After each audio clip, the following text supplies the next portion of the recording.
దేశంలో అన్ని చేంజ్ అయ్యాయి, మీ నగలు కూడా చేంజ్ చేయండి. మీ పాత నగకు గ్రాముకి 150 రూపాయలు ఎక్స్ట్రా పొంది కొత్త నగలు తీసుకోండి.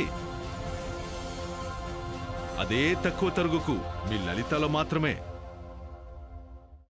ఇక కర్నూలు నగర ప్రజల చిరకాల స్వప్నం సాకారం దిశగా కీలక అడుగు పడింది. నగరంలోని డ్రైనేజీ వ్యర్థ జలాలు తుంగభద్ర నదిలో కలిసి కలుషితం కాకుండా అడ్డుకట్ట వేసేందుకు అమృత్ 2.0 పథకం కింద 150.11 కోట్ల భారీ వ్యయంతో 35 MLD సామర్థ్యం కలిగిన మురుగునీటి శుద్ధి కేంద్రాన్ని నిర్మించనుంది. ఈ మేరకు సుంకేసుల రోడ్డులోని హిందూ శ్మశాన వాటిక సమీపంలో రాష్ట్ర పరిశ్రమల శాఖ మంత్రి టీజీ భరత్ ఈ ప్రాజెక్టుకు భూమి పూజ చేశారు.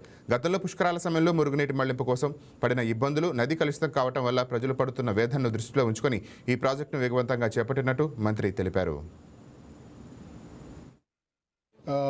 దాదాపు 150 కోట్లతో దీంతో కెపాసిటీ ఫర్ కర్నూలుకి వచ్చి 50 MLD అవుతుందన్నమాట. ముఖ్యంగా ఏమంటే డ్రైనేజ్ సిస్టమ్ అనేది డైరెక్ట్ తుంగభద్ర వాటర్లో వెళ్ళిపోతుంది.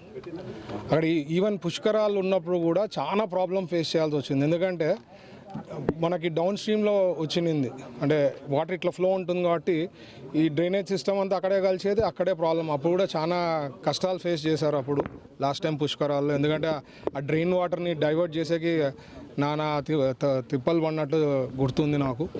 సో సబ్జెక్ట్ ఏమంటే మనకి డ్రైనేజ్ కింద వాటర్ తుంగభద్రలో పోయిన తర్వాత కింద డౌన్ స్ట్రీమ్లో చాలా కాంప్లికేటెడ్ అవుతుంది. వాటర్ యూటిలైజేషన్ అనేది ప్రాబ్లం అవుతుంది. డ్రింకింగ్ వాటర్ అనుకోండి, ఇంకా ఫర్దర్ కింద డౌన్ ఉండే విలేజెస్ కానీ ఇవన్నీ ప్రాబ్లమాటిక్గా ఉంటుంది. సో చంద్రబాబు గారు ఇక్కడే కాకుండా స్టేట్ వైడ్ ఎక్కడ కూడా డ్రైనేజ్లో వాటర్లో రివర్లలో పోరాదనే ఉద్దేశంతో దాదాపు 150 కోట్లది ఈరోజు మనం ప్రాజెక్ట్ చేయబోతున్నాము. దీంతో ఏమవుతుందంటే ఇంకా వాటర్ రీసర్క్యులేట్ అయ్యి అది డ్రింకింగ్ వాటర్ తప్ప మిగతా దాంట్లోకి అన్నిటికీ వాడుకునేదానికి ఫెసిలిటీ ఉంటుంది. ఇంకా దీని గ్యాప్ తర్వాత మేబీ అరౌండ్ 20 MLD ఏదన్నా ఉంటే అది కూడా ఫ్యూచర్లో ఫుల్ఫిల్ చేస్తాము. ఇప్పుడు 150 కోట్లతో దాదాపు 18 నెలల్లో కంప్లీట్ చేస్తాం. మన ప్రభుత్వం ఏమంటే అండి సంక్షేమము, అభివృద్ధి, we give importance to both. అందుకనే సూపర్ 6 ఒక తరఫున ప్యారలల్గా చేసుకుంటూ అభివృద్ధి ప్యారలల్గా చేస్తూ దాంట్లో ఎస్పెషలీ కార్పొరేషన్ అయిన కర్నూలు సిటీని అభివృద్ధి దిశలో చాలా కష్టపడుతున్నాము. దీని ఇంపార్టెన్స్ ప్రజలు కూడా అర్థం చేసుకోవాలా. ఎందుకంటే ఈ కష్టంలో కూడా చంద్రబాబు గారు ఇట్లా దానికి ప్రయారిటీ ఇస్తున్నారు. 150 కోట్లు ఖర్చు పెట్టి అంటే it's a very important project. ప్రజలకి ఎక్కడ ఇబ్బంది ఉండరాదనే ఉద్దేశంతో ప్లాన్ చేయడం జరిగింది. సో ఈ వాటర్ని ఏదైతే డ్రైనేజ్ వాటర్ని ప్యూరిఫై చేసిన తర్వాత ఒక గ్యాప్ ఏదన్నా ఉంటే ఫ్యూచర్లో వీ విల్ ఇంప్రూవ్ దట్. ఓవరాల్గా డెవలప్మెంట్స్ కూడా చాలా జరుగుతుంది.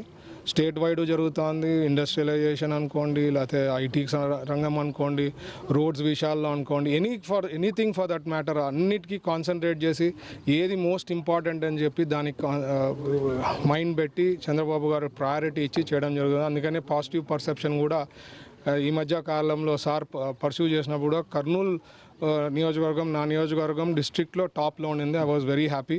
సో ఇక్కడ మనం అంటూ we are putting all our efforts. ప్రజలు కూడా గమనించాలా. ఎందుకంటే 19 నుంచి 24లో చేసిన దారుణాల నుంచి కొన్ని 100% 14 to 19లో ఎంత ఫ్రీగా సార్కి హ్యాండ్ ఉన్నప్పుడు చంద్రబాబు గారు ఎన్నో శాంక్షన్ చేసేవాళ్ళు. ఇప్పుడు ప్రయారిటీ బట్టి శాంక్షన్ చేస్తున్నాం.